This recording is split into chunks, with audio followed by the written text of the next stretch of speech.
أعوذ بالله من الشيطان الرجيم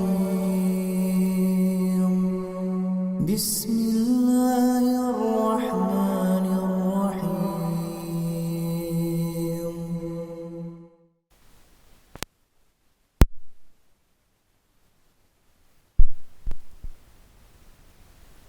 ini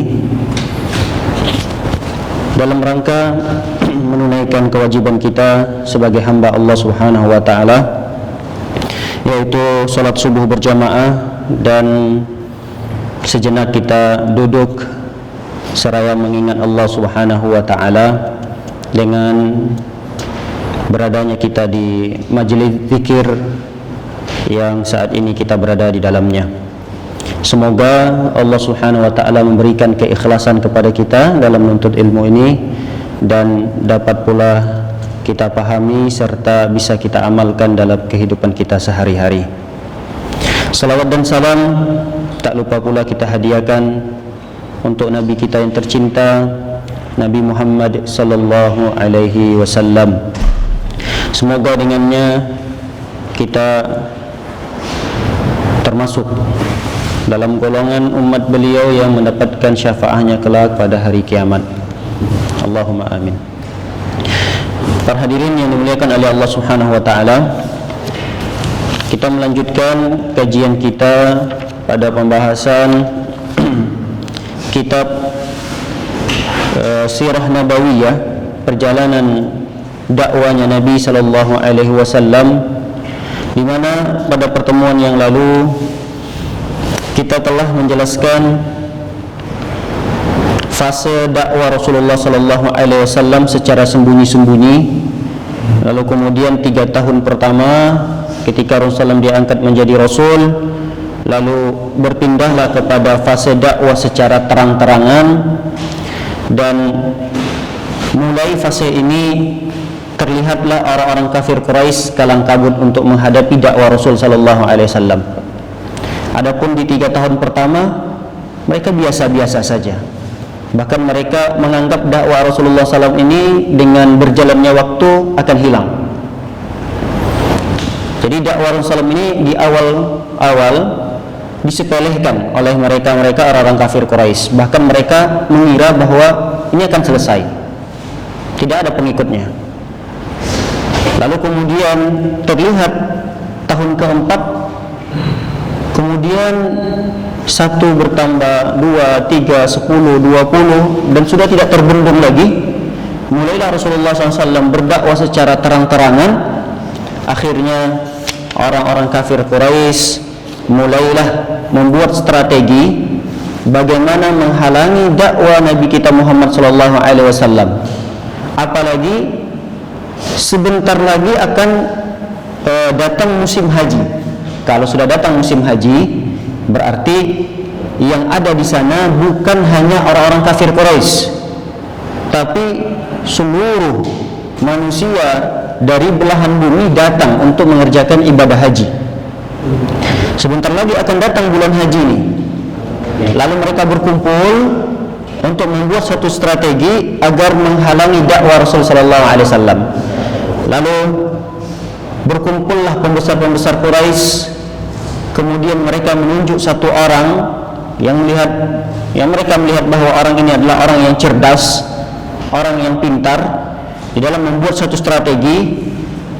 Apa yang harus kita lakukan nih? Tuduhan apa atau apa label yang akan kita berikan kepada Muhammad ini, agar orang-orang kalau mendengar dakwah Muhammad ini mereka lari. Lalu ditunjuklah ketua panitia daripada pembesar-pembesar Quraisy itu untuk menyepakati gelar apa yang cocok untuk Nabi Muhammad sallallahu alaihi wasallam ini. Laki-laki tersebut bernama Al-Walid bin Al-Mughirah. Al-Walid bin Al-Mughirah ini mengumpulkan pembesar-pembesar, orang-orang cerdasnya dari orang-orang pintarnya dari kalangan Quraisy untuk memberikan satu gelar yang mereka sepakati. Harus disepakati, karena kalau tidak sepakat nanti si fulan mengatakan Muhammad A, si fulan mengatakan Muhammad B, si fulan mengatakan Muhammad C. Artinya tidak ada konsisten dalam gelar terhadap Nabi Muhammad SAW. Itu yang dikhawatirkan oleh mereka. Apa guna daripada gelar buruk untuk Nabi Muhammad SAW ini? Gunanya adalah setiap orang yang masuk, setiap orang asing yang masuk ke Mekah, mereka langsung mewanti-wanti. Misal dari negeri Yaman masuk ke Mekah, orang yang baru masuk ini langsung didoktrin, kamu jangan ketemu Muhammad, hati-hati dengan Muhammad. Muhammad ini apa gelar yang akan diberikan? Kemudian mereka membuatlah suatu kesepakatan gelar. Di antara mereka ada yang mengusulkan, bagaimana kalau kita gelari Muhammad sebagai kahin? Kahin itu dukun. Lalu Al-Walid bin Mughirah mengatakan, kalau kahin gak cocok, karena tidak ada tanda-tanda pada diri Muhammad itu dia seorang dukun. Kalau begitu, kata mereka, di antara mereka mengatakan majnun. Ya sudah, kita gelari saja Muhammad itu gila. Jadi setiap orang masuk, hati-hati dengan Muhammad si gila itu. Kata Al-Walid bin Mughirah, gak cocok, tidak ada juga tanda-tanda bahwa Muhammad itu gila gitu. Ya kalau gitu syair, orang yang bisa membuat untayan-untayan syair, karena terlihat ada Al-Quran itu kan isinya seperti syair gitu, ujungnya sama sin-sin semua, seperti Ar-Rahman, Nun, semua ujungnya. Nah kalau gitu kita tuduh saja Muhammad itu yang membuat syair. Maksudnya Al-Quran itu adalah syair buatan Muhammad. Kata Al-Walid bin Mughirah, nggak cocok juga. Muhammad ini bukan orang yang berpendidikan gitu. Dari kecil sampai beliau dewasa, beliau ini tidak dikenal duduk bermajelis atau menuntut ilmu, tidak dikenal. Beliau ini orang biasa, anak kecil biasa, kerjaannya juga cuma sekedar mengembala, bukan anak yang berpendidikan gitu. Jadi nggak cocok kalau Muhammad ini dikatakan bisa membuat untayan-untayan syair. Kalau begitu kita labelkan Muhammad ini sebagai sahir. Sahir itu penyihir. Sahir. Kalau begitu Muhammad ini kita katakan dia penyihir saja. Kalau berpikir Al-Walid bin Mughirah, kalau penyihir mungkin cocok. Buktinya adalah dengannya ada Muhammad ini, dengannya adanya pengakuan Muhammad sebagai Rasul, terlihat antara suami dan istri pisah. Ini disebabkan oleh sihir Muhammad. Terlihat ada satu suku yang dengan suku yang lain terjadi perpecahan. Artinya sihir Muhammad ini menjadikan perpecahan di tengah-tengah kaum muslimin, di tengah-tengah kaum Quraisy. Jadi terlihat nyata sihirnya Muhammad ini. Baik, kalau begitu kita sepakati Muhammad adalah tukang sihir. Jadi setiap orang yang masuk langsung diwanti-wanti, hati-hati dengan Muhammad, jangan sekali-kali mendengarkan ucapannya. Tatkala kalian mendengarkan ucapan Muhammad, kalian akan tersihir. Kalau kalian sudah tersihir, itu akan mengacaukan urusan keluarga kalian nanti. Kalian kalau pulang ke kampung halaman, kalian akan menjadi perusak di kampung halaman kalian, karena Muhammad itu tukang sihir. Jadi diwanti-wanti. Akhirnya setiap orang masuk, terus mereka berikan doktrin ini kepada orang-orang yang baru, supaya jangan sekali-kali mengenal Muhammad dan jangan sekali-kali duduk dan dekat dengan Muhammad ini. Baik, para hadirin yang dimuliakan oleh Allah Subhanahu wa taala, termasuk paman beliau, paman kandung beliau, Abu Lahab yang gencar sekali menghalangi dakwah Rasulullah sallallahu alaihi wasallam kepada pendatang-pendatang.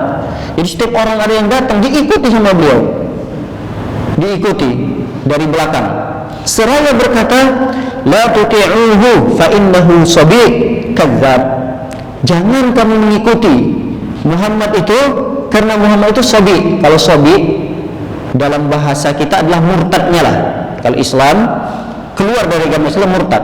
Kalau orang-orang Quraisy keluar dari agama nenek moyang mereka yang menyembah berhala, maka diberi gelar dengan sabi'. Jadi Muhammad itu diberi gelar dengan sabi'. Jangan dekati Muhammad, karena Muhammad itu sabi' kadzdzab, dia pendusta, dia tukang sihir. Nah, kemudian para hadirin yang dimuliakan oleh Allah Subhanahu wa taala, dilihat ini juga tidak efektif. Ternyata semakin Muhammad itu diberi gelar yang tidak baik, semakin orang-orang penasaran dengan Muhammad. Semakin Nabi Muhammad SAW diberikan gelar dan dicela, ternyata semakin besar keinginan orang-orang untuk mengetahui sosok Muhammad ini seperti apa. Kenapa kok seperti itu permusuhan mereka kepada Muhammad? Andai kata Muhammad ini adalah orang yang mereka benci, kenapa tidak dengan mudahnya mereka membunuh atau mengusir Muhammad dari kota Mekah? Nah, ini berarti ada yang lain ini. Ada yang lain dengan Muhammad ini. Jadi dengan begitu keingintahuan mereka besar, akhirnya mereka semakin cari tahu Muhammad ini sosoknya seperti apa, betul atau tidak. Kita ini kan orang-orang dari luar Mekah, kita juga bukan orang bodoh-bodoh banget gitu. Masa iya kita tidak bisa membedakan mana yang baik, mana yang buruk? Kalau memang Muhammad itu buruk, pasti kita bisa nilai, kata mereka yang dari luar ini. Akhirnya ada yang beberapa orang yang ternyata sadar dengan itu dan bahkan terkagum-kagum dengan sosok Nabi Muhammad SAW. Di antaranya seperti kita sudah sebutkan Tufail Ad-Dawsi, Tufail bin Amr Ad-Dawsi juga termasuk orang Yaman yang ketika itu juga dikompori, juga didoktrin untuk jangan dekat Nabi Muhammad, tapi beliau mengatakan, apa urusannya? Kenapa sampai seperti itu? Ada apa dengan Muhammad ini? Saya juga bisa membedakan. Kalau memang dia buruk, jelek, saya akan bisa bedakan orangnya. Sampai-sampai Tufail ini sudah mencoba termakan isu itu. Jadi setiap dia melihat kumpulan-kumpulan Muhammad SAW dengan teman-teman sahabat-sahabatnya, beliau itu menyiapkan satu kutun itu adalah kapas yang beliau selitkan dalam lubang telinganya supaya tidak mendengarkan ayat-ayat Al-Quran yang dibacakan Muhammad, yang mereka katakan, mereka orang-orang Quraisy mengatakan itu adalah mantra sihirnya Muhammad SAW. Ketika Muhammad membaca mantra itu, akan berbaliklah 180 derajat pada diri kalian, kata orang Quraisy, mendoktrin orang-orang yang baru datang. Nah, semua itu tidak berhasil ternyata. Lalu cara apa lagi orang-orang Quraisy untuk menghalangi dakwah Nabi kita Muhammad SAW ini? Kata para ulama, ada dua cara besar yang mereka ingin lakukan. Yang pertama adalah dengan merusak mentalnya Rasul, mentalnya kaum muslimin. Yang kedua, menyiksa fisik mereka. Yang pertama adalah dari segi mentalnya kaum muslimin itu harus dirusak, dihancurkan supaya mereka jera terhadap ajaran Muhammad SAW ini. Yang kedua, ketika ini juga tidak mampu, berarti harus fisik, main fisik, mereka harus disiksa. Nah, kita akan jelaskan cara yang pertama mereka menghentikan dakwah Muhammad SAW ini. Yang pertama adalah dengan pendekatan terhadap isu-isu subhat-subhat. Dengan subhat tersebut mulailah orang-orang meragukan dakwanya Nabi kita Muhammad SAW ini. Jadi pertama, dengan menghancurkan mental mereka dengan cara menghina, mengejek, mencaci, memaki. Ini nanti akan dijelaskan oleh para ulama, seperti tuduhan mereka, cacian mereka, hinaan mereka terhadap Nabi kita Muhammad SAW. Bayangkan seorang sosok tokoh yang diikuti, yang ada masanya, walaupun sedikit, di saat itu masih sedikit, tapi tokoh itu dihina, dicaci. Bagaimana perasaan para pengikut-pengikutnya? Itulah yang dilakukan oleh orang-orang kafir Quraisy. Dituduhlah Nabi kita Muhammad SAW sebagai majnun. Ngapain kalian mengikuti Muhammad? Muhammad itu orang gila. Kalian ini kan orang waras. Masa iya kalian orang waras mengikuti orang gila? Itu diabadikan oleh Allah Subhanahu wa taala dalam Al-Qur'an. Wa qalu ya ayyuhalladzi nuzzila 'alaihi dzikru innaka lamajnun. Kata Allah, orang-orang kafir Quraisy ini menyeru, wahai orang-orang yang diturunkan kepadanya az-zikr, zikir itu Al-Qur'an, innaka lamajnun. Sesungguhnya engkau itu wahai Muhammad majnun, gila. Tidak hanya satu ayat, banyak ayat yang menceritakan bahwa Nabi Muhammad SAW diberi gelar gila supaya orang-orang pengikutnya ini jadi down gitu. Artinya Nabi kita Muhammad SAW yang kita agung-agungkan dihinai oleh orang lain gitu. Mau balas nggak bisa karena memang kondisi mereka lemah. Akhirnya mereka ya diam 1000 bahasa dan tidak mengapa-ngapain. Yang ada pada hati mereka sudah mulai melemah. Kemudian dituduhkanlah Nabi kita Muhammad SAW dengan tuduhan yang lain, dihina, dicaci, dimaki. Bahkan dalam situasi kondisi yang lain, orang-orang kafir Quraisy ini ketika itu mendapati pengikut-pengikut Nabi Muhammad SAW yang lemah dari kalangan budaknya dan sahabat-sahabat yang lain, lalu orang-orang kafir Quraisy ini mencaci maki mereka, diejek mereka itu. Maka diabadikan oleh Allah Subhanahu wa taala dalam surah Al-Mutaffifin, mereka ini ya di apa ya namanya, kalau bahasa kita dibully. Para sahabat-sahabat itu dibully oleh orang-orang kafir Quraisy ini. Kata Allah SWT mengabadikan, innal ladzina ajramu kanu minal ladzina amanu yadhakun. Orang-orang kafir Quraisy ini kepada orang-orang mukmin ditertawakan. Orang-orang mukmin itu ditertawakan oleh mereka. Ya dihina, dibully, dicaci. Bayangkan setiap kali kita bertemu orang, kita posisikan kita. Setiap kali bertemu orang, kita mau ke masjid, ketemu tetangga A, B, C, D, atau tidak sedang di masjid, di pasar, di kantor, di tempat kita bekerja, pokoknya di mana saja kita bertemu orang, kita itu dibully. Apa yang kita rasakan? Serasa mungkin dunia ini sempit sekali. Serasa kita ini dibebani beban yang sangat berat sekali. Itu yang kita rasakan. Begitulah yang dirasakan oleh sahabat Nabi SAW. Kemanapun mereka itu dibully, dicaci, dimaki, ditertawakan. Para sahabat-sahabat ridwanullahu alaihim. Kata Allah SWT, innal ladzina ajramu kanu minal ladzina amanu yadhakun. Mereka orang kafir Quraisy, mereka ketika melihat orang-orang beriman, mereka tertawai. Kemudian wa idza marru bihim yatawamazun. Ketika orang-orang mukmin itu, sahabat-sahabat melewati segerombolan mereka mengkedip-kedipkan mata mereka, ngejek.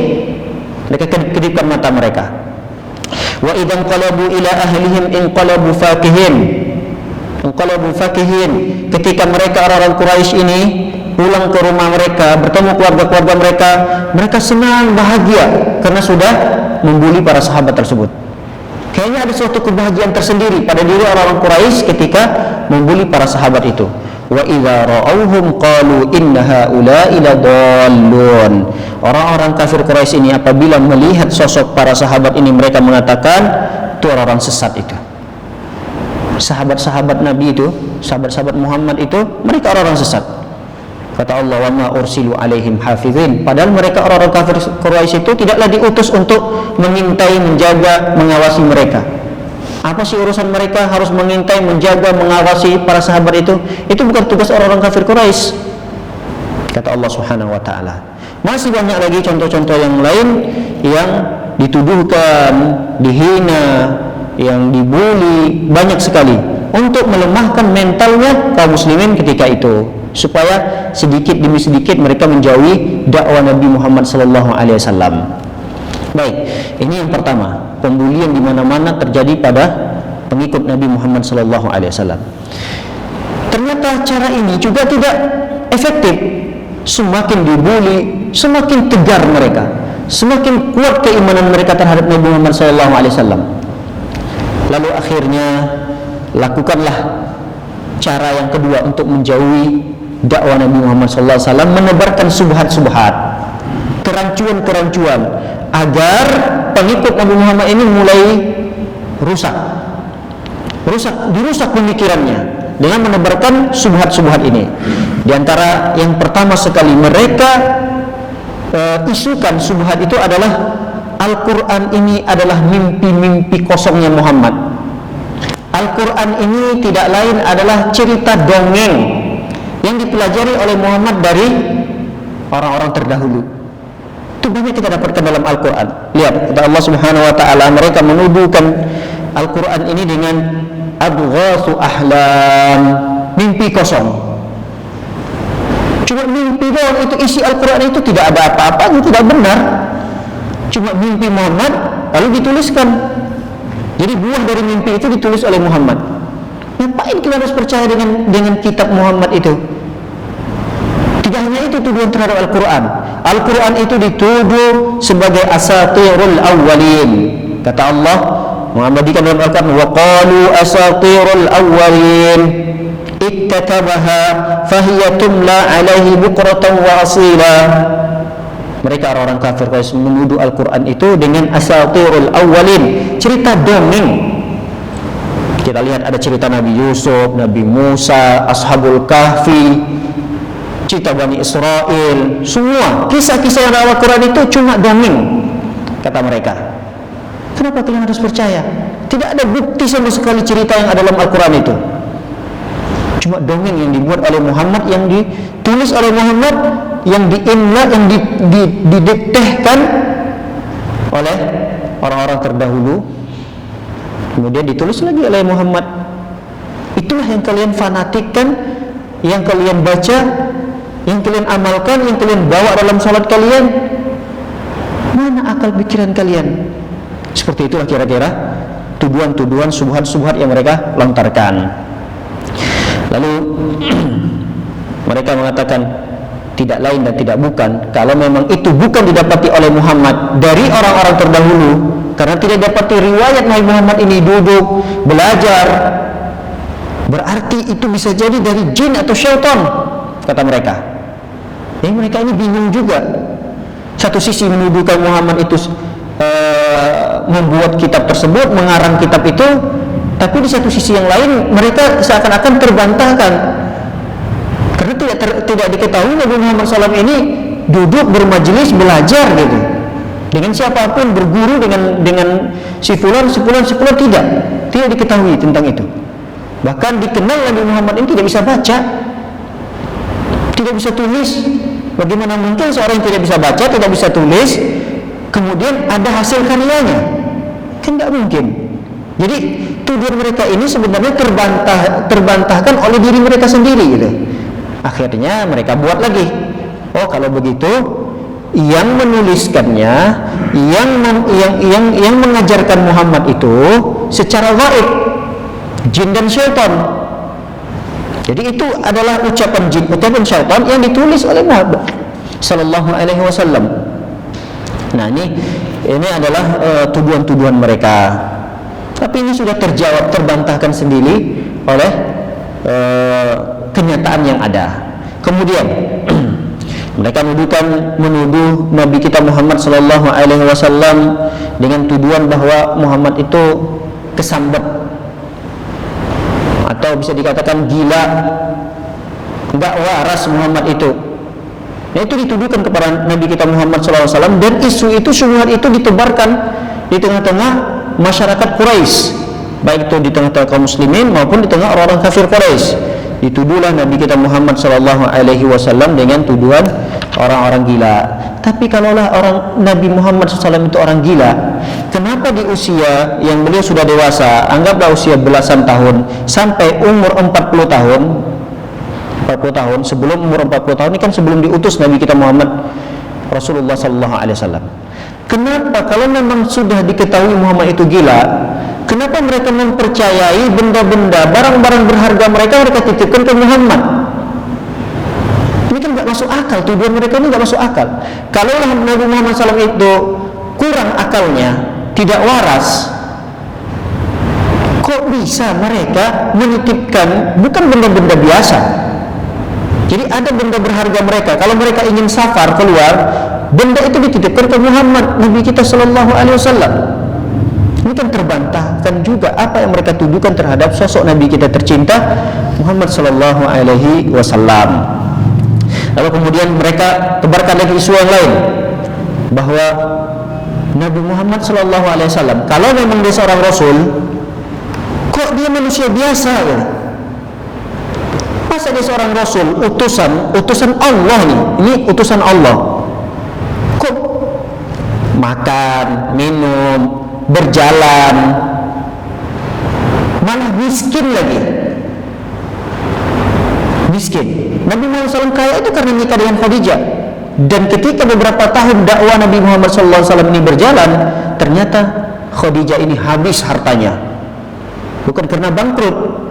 Habis harta Khadijah ini dihabiskan untuk membantu dakwah Nabi Muhammad SAW. Jadi seakan-akan terhina keluarga Nabi Muhammad SAW itu karena tidak memiliki ekonomi yang bagus. Kalau dia sosok seorang rasul yang menjadi utusan Allah, ini kan Allah yang mengutus Muhammad. Kenapa orang biasa yang mereka itu pengennya Nabi Muhammad itu orang yang luar biasa gitu. Jadi bukan dari kalangan manusia. Entahkah itu Allah utus dari langit, malaikatkah gitu, diturunkan di tengah-tengah orang-orang Quraisy yang mereka tidak makan makanan biasa yang dimakan oleh manusia, tidak minum, tidak berjalan di pasar, tidak bekerja. Artinya orang yang diutus itu bukan di tengah-tengah manusia gitu, bukan manusia dari orang-orang Quraisy. Dijelaskan oleh Allah Subhanahu wa taala tuduhan-tuduhan ini. Ma li hadzal rasul? Rasul apa seperti ini? Kata mereka. Muhammad, mereka katakan seperti itu. Ma li hadzal rasul? Apa nih? Rasul apa seperti Muhammad itu? Ya'kulut ta'am, makan makanan, wa yamshi fil aswaq, berjalan di pasar-pasar. Ya kalau dia seorang sosok rasul, dia itu duduk aja di istana yang megah, pengikutnya banyak. Setiap kali ada orang yang minta sesuatu kebutuhan, berikan. Kamu butuh apa? Butuh onta, ambil sana. Dan itu tidak bisa dilakukan oleh Rasul kalian. Rasul apa seperti itu? Kata mereka, wa ma anzalallahu ala basharin min syai'. Allah menurunkan kepada manusia yang tidak ada apa-apanya. Muhammad tidak ada apa-apanya. Orang dari kecil juga statusnya yatim piatu. Apalah kalian ini? Begitulah bahasa kita.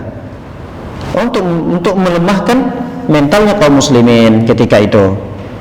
Lihat, sebenarnya apa yang mereka tuduhkan itu juga sudah terbantahkan dengan kenyataan yang sudah mereka alami gitu. Memang nabi-nabi sebelum Nabi kita Muhammad SAW bukan manusia. Padahal yang memakmurkan Mekah itu, yang dulunya tidak ada orang yang tinggal di sekitar Mekah itu, dialah sosok Nabi kita yang tercinta, Nabi Ibrahim dan Nabi Ismail. Itu Mekah dulu yang ada Ka'bah di sana, itu kan gak ada orang yang tinggal di sana, gersang, gak ada tanda-tanda kehidupan di sana. Datanglah Nabi Ibrahim sama putranya masih bayi Ismail, ditinggalkanlah Nabi Ismail dengan ibunya di sana Hajar. Gak ada orang di sana, gak ada tempat penginapan di sana, ditinggalkan begitu saja oleh Nabi Ibrahim, istri dan putranya Ismail. Namun jadi pertanyaan, Nabi Ibrahim, Nabi Ismail yang mereka agung-agungkan itu, yang menjadikan akhirnya Mekah itu menjadi kota besar. Nabi Ibrahim, Nabi Ismail itu orang manusia biasa atau bukan manusia yang mereka inginkan pada Nabi Muhammad SAW ini? Artinya kan itu sama saja juga manusia gitu. Nabi Ibrahim, Nabi Ismail itu juga manusia. Kenapa ketika Nabi Muhammad ditunjuk menjadi Rasul mereka nggak percaya gitu? Mereka nggak ingin Rasul itu manusia gitu. Padahal di sisi yang lain Nabi Ibrahim, Nabi Ismail juga sama manusia biasa gitu. Ini juga terbantahkan. Subhat-subhat mereka semuanya terkalahkan, lemah sekali. Lemah subhat mereka, lebih lemah daripada rumahnya laba-laba. Rumahnya laba-laba itu kalau kita sapu bersih, lemah. Tapi hujah-hujah, subhat-subhat yang mereka tebarkan di tengah-tengah masyarakat lebih lemah lagi, sehingga terbantahkan oleh mereka sendiri gitu. Kemudian diisukan lagi subhat yang berikutnya, bahwa Rasulullah Sallallahu Alaihi Wasallam itu miskin, ya orang kecil. Apa urusannya? Kenapa harus Nabi yang ditunjuk itu orang besar, orang kaya? Tidak mesti. Kan tugas Rasul itu menyampaikan, bukan menjadikan sahabat-sahabatnya menjadi orang kaya. Bukan itu tugas Rasul. Tugas Rasul itu tidak memberikan pembelajaran bagaimana cara bertani yang baik, bagaimana cara bertani kurma agar hasilnya bagus. Jadi tugas Rasul itu bukan mengajarkan seperti itu. Jadi tidak ada pengaruhnya mau miskin, mau orang kecil, mau dari kecil dia yatim piatu, keluarganya dia tinggal hanya numpang sama kakeknya, sama pamannya. Itu bukan urusan. Karena tugas Rasul, tugas orang Rasul itu aja menyampaikan kebenaran yang dititipkan oleh Allah Subhanahu wa taala berupa risalah, wahyu Allah. Itu tugas Nabi kita Muhammad sallallahu alaihi wasallam. Jadi mereka selalu mempermasalahkan perkara-perkara masa lalu Nabi kita Muhammad sallallahu alaihi wasallam agar melemahkan mentalnya para sahabat Nabi sallallahu alaihi wasallam. Lalu mereka menuduhkan bahwa ini syubhat yang lainnya tentang hari kiamat. Mereka, karena kan di awal-awal dakwah Nabi Muhammad sallallahu alaihi wasallam ini tidak memfokuskan tentang ibadah-ibadah yang luas gitu, tidak mempelajari masalah fikih, tidak. Yang lebih difokuskan oleh Rasulullah di dakwah-dakwah pertama ini tentang akhlak, tentang tauhid, tentang surga, tentang neraka, tentang hari kiamat. Kebanyakannya itu adalah tentang surga, neraka, kejadian yang mengerikan pada hari kiamat. Nah, mereka buatlah subhat. Kalian percaya dengan adanya hari kiamat? Apanya kalian ini? Kata orang Quraisy. Masa iya ada orang yang sudah meninggal dunia, yang tersisa tulang belulang, lalu kemudian bisa dihidupkan lagi? Masuk akal enggak? Tuh, lihat. Orang-orang yang terdahulu sudah meninggal, kata mereka. Jadi apa mereka dalam tanah itu? Hancur, tinggal tulang belulang. Apakah bisa mereka itu dikembalikan? Andai kata pun mereka dikembalikan, ini pengembalian yang sia-sia. Untuk apa mereka dikembalikan lagi? Ini mereka sudah hancur menjadi tanah, sisa tulang belulang. Lalu mereka dikembalikan menjadi sosok manusia lagi.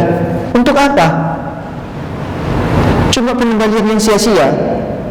Dan itu juga tidak mungkin, kata mereka. Ada yang surga, ada neraka. Apa itu? Itu cuma ya karangan-karangan Muhammad saja, kata mereka.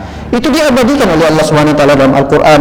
Kata Allah Subhanahu wa taala dalam surah As-Saffat, "A idza mitna wa kunna turaban wa 'idhaman a inna lamab'utsun?" Apabila kami mati, kata orang Quraisy, kami mati nih, lalu kami menjadi tanah, sisalah tulang belulang, apakah kami akan dibangkitkan lagi? Awa aba'unal awwalun.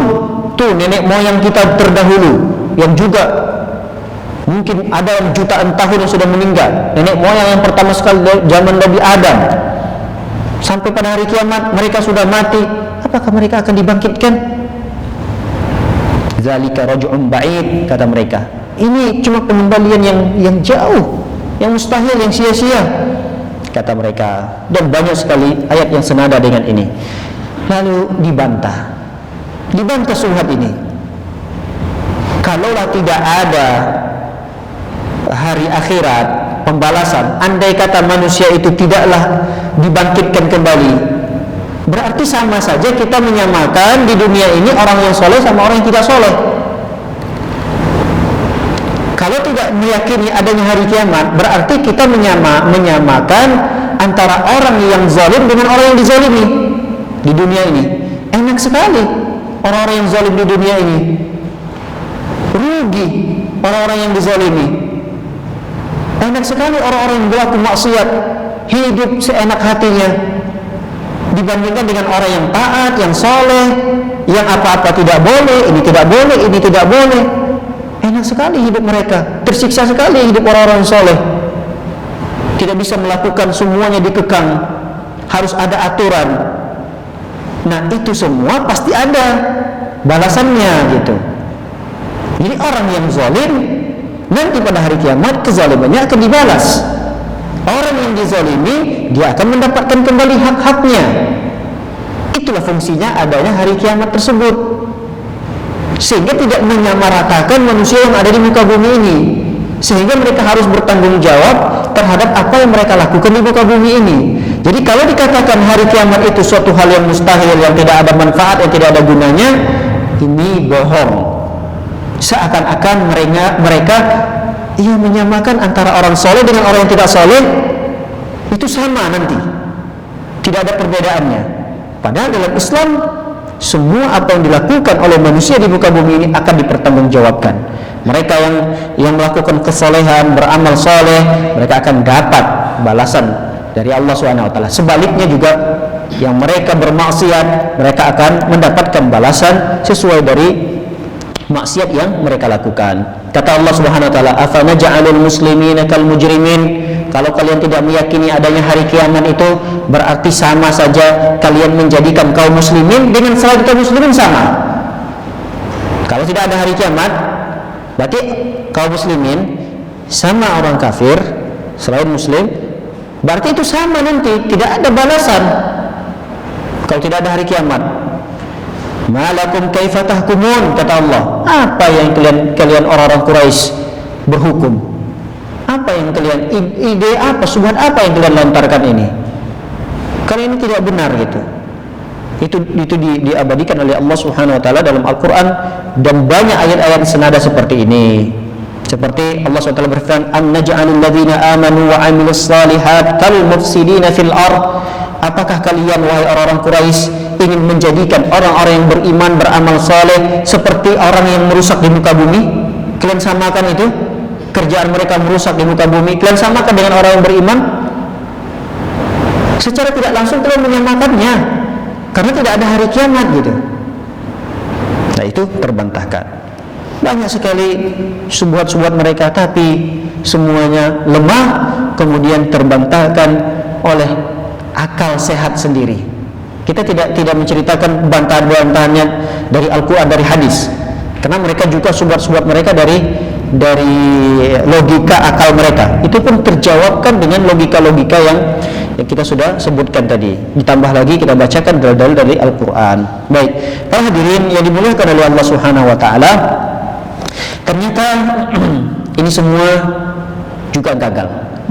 Upaya-upaya mereka lakukan gagal untuk melemahkan mental para sahabat dengan berbagai macam cara. Upaya yang mereka lakukan gagal total. Bahkan semakin hari semakin bertambah pengikut Nabi kita Muhammad SAW. Ini suatu hal yang membingungkan, suatu hal yang malah mengkhawatirkan di tengah-tengah orang-orang kafir Quraisy.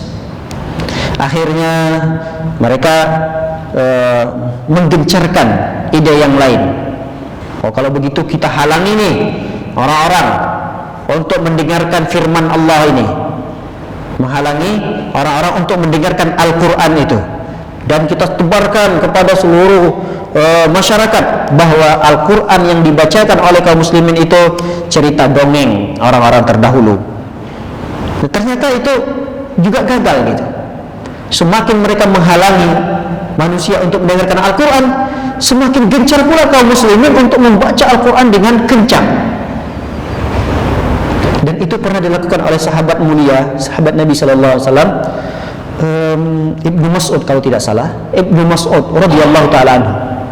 Beliau ini saking semangatnya untuk memperdengarkan Al-Quran ini kepada orang-orang Quraisy, beliau minta izin kepada Nabi Muhammad SAW untuk membacakan Al-Quran di dekat Ka'bah. Karena orang-orang pembesar kafir Quraisy itu nongkrongnya mereka itu di sekitar itu. Jadi mereka itu enggak kenal nongkrong di warung kopi apa, enggak. Subhanallah, di zaman orang-orang Quraisy ini pembesar-pembesarnya Abu Jahal, Abu Lahab, Umayyah bin Khalaf dan seterusnya, pembesar-pembesar itu biasanya memang nongkrongnya ya di sekitar Ka'bah itu. Memang di Ka'bah itu ratusan berhala-berhala mereka, tuhan-tuhan mereka. Nah, Ibnu Mas'ud minta izin pada Nabi kita Muhammad SAW, ya wahai Rasulullah, izinkan saya untuk membaca Al-Quran ini. Saya akan perdengarkan kepada orang-orang Quraisy. Ketika itu Rasul dan para sahabat tidak mengizinkan. Jangan. nanti kamu disakiti oleh mereka. Enggak apa-apa, enggak apa-apa wahai Rasulullah. Akhirnya ya sudah, Ibnu Mas'ud ini kan dikenal sosok sahabat yang kecil, orangnya kecil, kurus lagi. Ini Ibnu Mas'ud. Bahkan pernah dalam sebuah riwayat Ibnu Mas'ud ini manjat pohon kurma, ditiup oleh angin, bajunya itu tersingkap, terbuka, terlihatlah betis Ibnu Mas'ud ini. Ditertawai oleh para sahabat karena kecil sekali betisnya. Jadi Ibnu Mas'ud dikenal sahabat yang kecil, tapi mentalnya luar biasa, tidak sesuai dengan badannya gitu. Akhirnya beliau mendekati orang-orang kafir Quraisy. Beliau baca dengan keras, A'udzubillahi minasyaitonir rajim, Bismillah. Ketika itu beliau membaca surah Ar-Rahman. Ar-Rahman ini kan indah memang, seperti bersajak gitu. Baca Ar-Rahman, 'allamal Qur'an, khalaqal insan.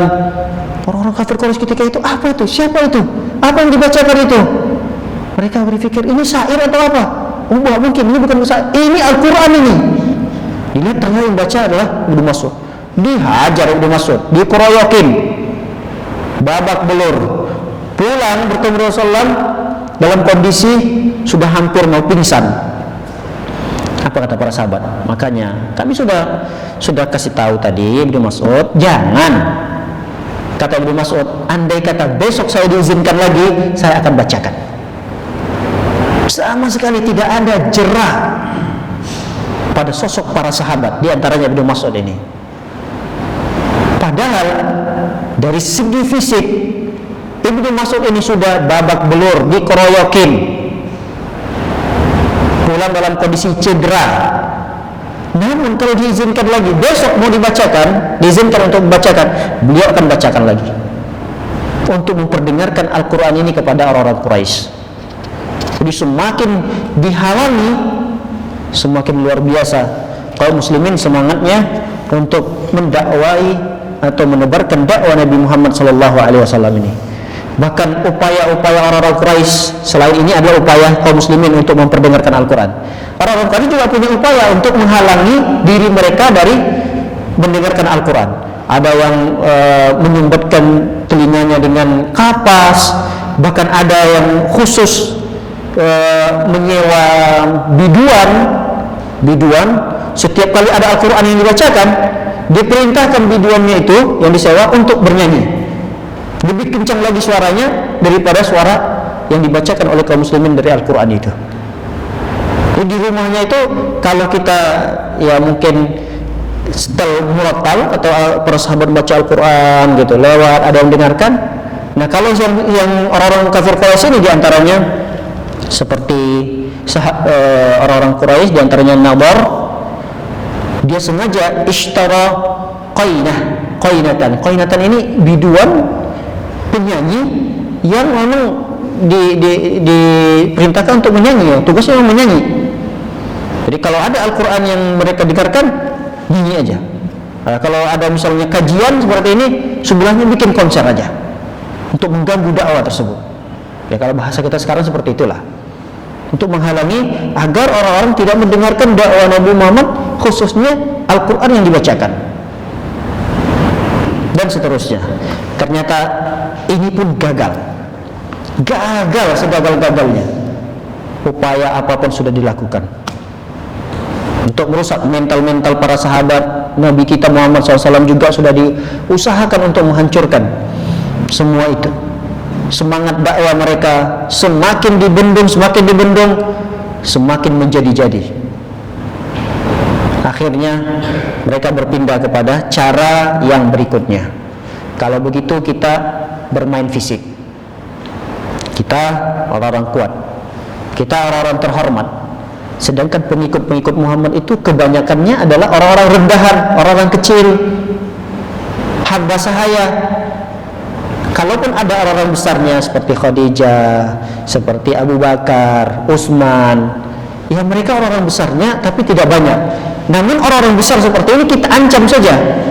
Kita nggak mungkin menyisa Abu Bakar. Abu Bakar ini selevel dengan kita. Abu Bakar ini orang kaya raya juga. Dia ini adalah orang terhormat di kaumnya. Kalau kita menyakiti Abu Bakar, maka yang akan bertindak membalas itu tidak hanya Abu Bakar dan keluarganya, tapi orang yang satu kaum dengan Abu Bakar ini. Jadi Abu Bakar ini juga punya masa gitu. Jangan main-main. Oh, kalau begitu kita ancam saja. Kalau orang-orang besarnya kita ancam. Misalnya Abu Bakar, Abu Bakar, wahai Abu Bakar, kamu kalau sampai saat ini ngikuti Muhammad, awas, bisnis kamu hancur. Wahai Abu Bakar, kalau kau sampai detik ini masih ngikut ajaran Muhammad, hati-hati. Kami tidak akan menjadi rekan bisnismu lagi. Kami akan boykot, gitulah bahasanya. Kami akan boykot produk kamu, wahai Abu Bakar. Usaha-usaha kamu, kami tidak akan dekati. Nah, ini kalau orang-orang besarnya, mereka ancam seperti itu. Tapi kalau orang-orang kecilnya, langsung fisik mereka disakiti. Lihat, misal contoh, Abu Jahal memiliki hamba sahaya. Ya, contohnya ada hamba sahaya banyak yang dimiliki Abu Jahal ini. Abu Jahal memiliki hamba sahaya, diantaranya seperti Bilal, seorang budak yang hitam. Nah, bagaimana penyiksaan Bilal ini disiksa? Mohon maaf, Bilal ini bukan miliknya Abu Jahal, kalau tidak salah Umayyah bin Khalaf, pembesarnya orang-orang Quraisy juga, orang kafir Quraisy. Bilal. Nah, Bilal ini disiksa karena dia diketahui mengikuti ajaran Nabi Muhammad SAW. Dia dibuat seperti, mohon maaf, seperti anjing. Mohon maaf, diikat lehernya pakai tali, lalu tali itu dibuat yang panjang, ditarik oleh anak-anak, dijadikan mainan. Jadi kalau seperti kucing misalnya, diikat di lehernya talinya itu ditarik sama anak-anak, diseret mengelilingi kota Mekah itu, dari bukit ke bukit. Kan kota Mekah itu dikenal dengan bukit-bukitnya. Sampai saat ini kalau kita lihat, bukit-bukitnya itu masih terlihat di sekitar gedung-gedung hotel-hotel itu. Terlihat bukit. Nah, di sekitar itulah Bilal bin Rabah ini ditarik sama anak-anak itu, diseret-seret sampai dalam sebuah riwayat diceritakan leher Bilal itu sampai membekas karena bekas tali yang ditarik-tarik oleh anak-anak tadi. Itu memang diperintahkan oleh tuannya yang pemilik hamba sahaya ini, pemilik Bilal ini. Lalu kemudian sudah capek Bilal ini ditarik-tarik, tapi tetap beliau, setiap kali beliau melewati orang-orang Quraisy, dikira Bilal ini jerah gitu, dikira Bilal ini akan meninggalkan agama Muhammad. Malah semakin kencang dan semakin kuat beliau mengucapkan dan menampakkan tauhidnya. Setiap kali beliau berzikir, Ahad, Allah Ahad, Ahad, Ahad. Semakin geram Umayyah. Sudah diberikan pelajaran yang tidak terlalu berat, masih saja mengatakan Ahad, Ahad. Akhirnya beliau dipukul dengan asa itu dengan tongkat. Ya, bayangkan tongkat itu bukan kayak tisu ini gitu. Kalau dipukul pakai tisu, ya kalau tisunya semua ini juga sakit gitu. Ini tongkat dipukulkan kepada Bilal radhiyallahu taala anhu. Setelah dipukul juga tetap mengatakan Ahad, Ahad, Ahad. Akhirnya di tengah matahari yang begitu panas, dijemurlah Bilal di sana, lalu diangkat, ditimpakan batu begitu besar di atas punggungnya Bilal bin Rabah. Tetap mengatakan Ahad, Ahad, Ahad. Yang menjadi pertanyaannya, kenapa beliau lebih memilih kalimat Ahad? Kenapa tidak? Kan masih banyak Ar-Rahman, Ar-Rahim, Al-Malik, Al-Quddus, As-Salam. Kenapa tidak memilih nama-nama yang lain dari nama Allah?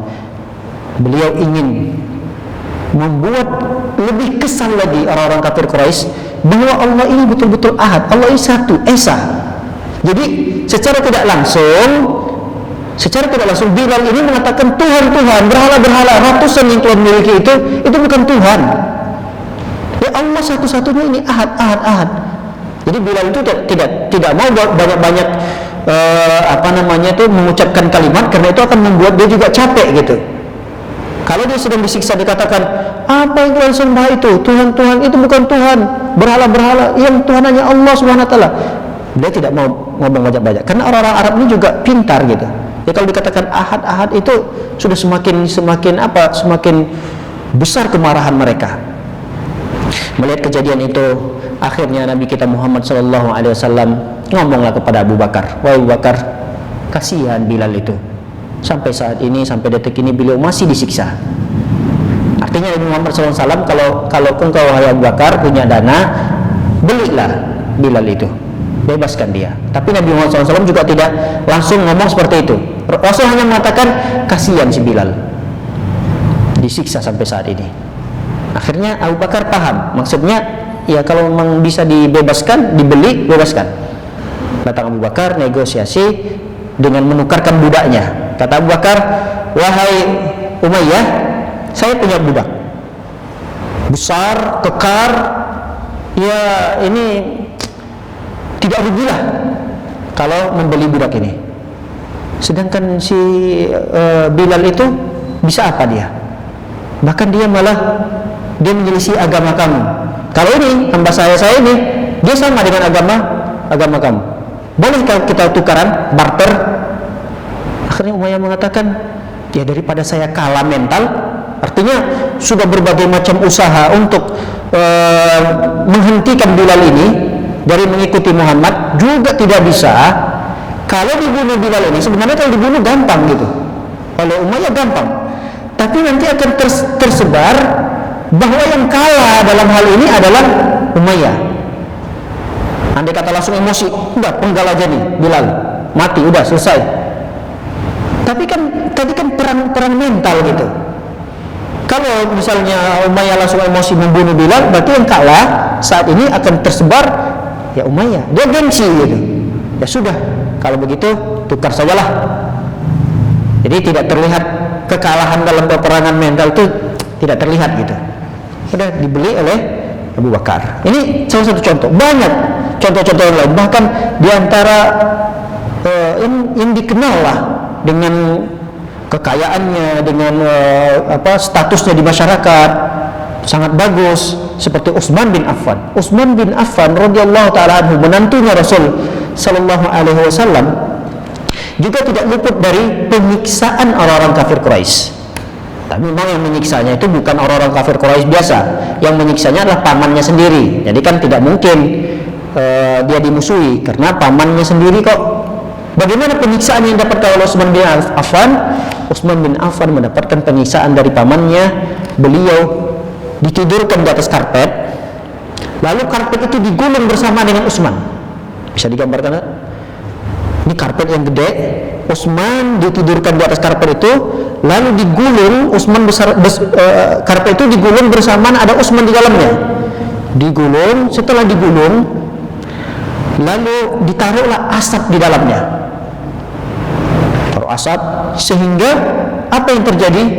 Asap itu masuk dan ya kita bisa bayangkan, jangankan dalam kondisi ruangan yang tertutup sempit seperti itu, kita saja melewati suatu jalan yang ternyata ada orang yang bakar sampah di sana, kita nggak kuat gitu. Kalau lama-lama melewatinya, asap itu akan masuk pada hidung kita dan akan menjadikan napas kita itu susah gitu. Kita susah bernafas.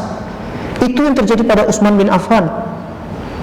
Makanya banyak sekali siksa-siksaan yang dapatkan. Bahkan Utsman ini gara-gara pamannya menyiksa beliau termasuk orang yang nanti akan hijrah ke Habasyah. Padahal Utsman ini bukan golongan hamba sahaya gitu, tapi tetap juga mendapatkan siksaan. Di antaranya lagi seperti contohnya Suhaib bin Sinan Ar-Rumi. Dia seorang budak, diazab oleh tuannya sampai pingsan, sampai hilang kesadarannya. Bayangkan seperti apa tuh siksaannya. Dipukul, ditinju, ditendang, dicambuk sampai pingsan. Sampai bahkan dia udah gak sadarkan diri lagi. Dia nggak paham apa yang udah dia ucapkan. Bisa dibayangkan seperti itu. Dia udah ngomong tapi apa yang dia omongkan sudah nggak paham gitu. Bahkan ada yang sudah hilang akalnya. Kepala yang dipukul bisa dibayangkan, kepala pendarahan, pingsan. Setelah itu dia bingung, saking bingungnya yang dia ucapkan tadi dia nggak paham gitu. Ini yang terjadi pada sahabat Suhaib radhiyallahu taala anhu. Belum lagi kita melihat keluarga, satu keluarga yang disiksa, keluarga Yasir. Yasir, dia punya anak Ammar, dia punya istri Sumayyah. Tiga ini disiksa di tengah-tengah kerumunan orang ramai. Artinya di mana tempat orang yang lalu lalang jalan, di tengah-tengah itulah orang bertiga ini disiksa. Satu keluarga diikat. Yang sadisnya adalah penyiksaan ini menyebabkan gugurnya dua sahabat Nabi Shallallahu Alaihi Wasallam. Tersisa hanya satu anaknya Ammar. Nabi Muhammad SAW melihat siksaan itu, tapi nggak bisa ngapa-ngapain. Orang bukan hak mereka. Ini kan budak. Budak ini jiwa, raga, hartanya milik tuannya. Jadi orang lain tidak bisa intervensi. Tidak bisa memaksakan diri, tidak bisa membela. Orang hak dia kok, harta dia kok. Harta dia mau diapain terserah. Nabi Muhammad SAW cuma lihat. Kata Nabi Muhammad SAW, isbir, bersabarlah. Ya ahla Yasir, fa inna mau'idukumul jannah. Sabar, sabar wahai keluarga Yasir, sungguh Allah telah menjanjikan surga untuk kalian. Dua dari tiga sahabat yang satu keluarga ini, dua meninggal. Yang meninggalnya dalam kondisi yang tidak wajar lah di tengah-tengah masyarakat gitu.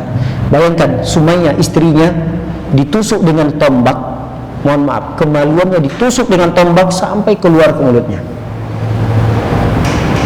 Mungkin tidak kita dapati penyiksaan di zaman ini di depan umum seperti itu. Mungkin ada penyiksaan atau tindakan kriminal seperti ini, tapi tidak terjadi di depan umum. Ini kan bisa dibayangkan bagaimana kondisi orang-orang kaum muslimin melihat langsung seperti itu. Jangan-jangan nih giliran saya kapan nih kayak gini. Ini untuk semata-mata untuk melemahkan mereka gitu, supaya jangan ikut Muhammad. Kalau tetap ikut Muhammad, ini contohnya. Seakan-akan seperti itu lah. Pembelajaran buat kalian. Lalu kemudian mati si istri. Bahkan kata para ulama, perempuan yang pertama sekali mati syahid dalam Islam ini adalah Sumayyah, istri daripada Yasir. Yasir pun dibunuh, diikat, ditendang, dipukul, dicambuk, ditinju. Jadi ibaratnya Yasir ini alat untuk pelatih tinju. Hadis, siapa saja boleh, dipersilakan oleh tuannya. Wahai orang Quraisy, ada yang mau menyiksanya, silakan. Ada yang melempar batu, akhirnya mati juga. Kenapa? Karena tidak mau, murtad. Ayo kembali kepada agama nenek moyang kami. Murtad lagi, tidak mau. Akhirnya dibunuh mereka berdua. Lalu kemudian yang ketiga tersisalah Ammar.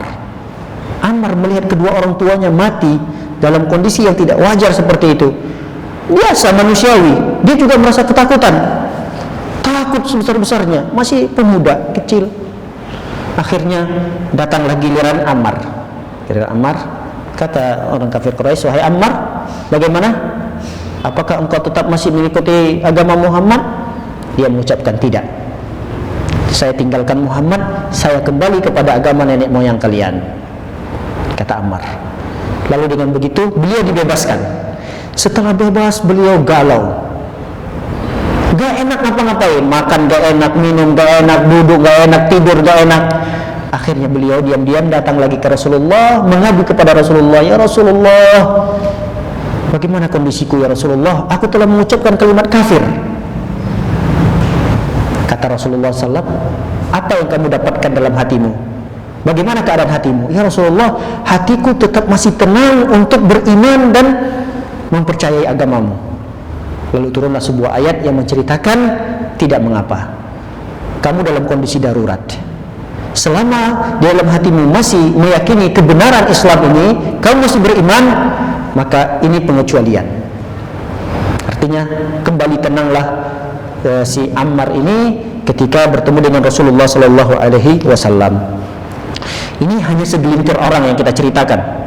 Banyak lagi seperti Abu Fukaihah. Ini luar biasa juga, dijemur di terik matahari yang begitu panas, disiksa. Siapa orang yang lewat silahkan menyiksanya, lempar batu, apa saja yang kalian lakukan silahkan. Bahkan ada seorang sahabat lagi yang bernama Khabbab bin Al-Arat.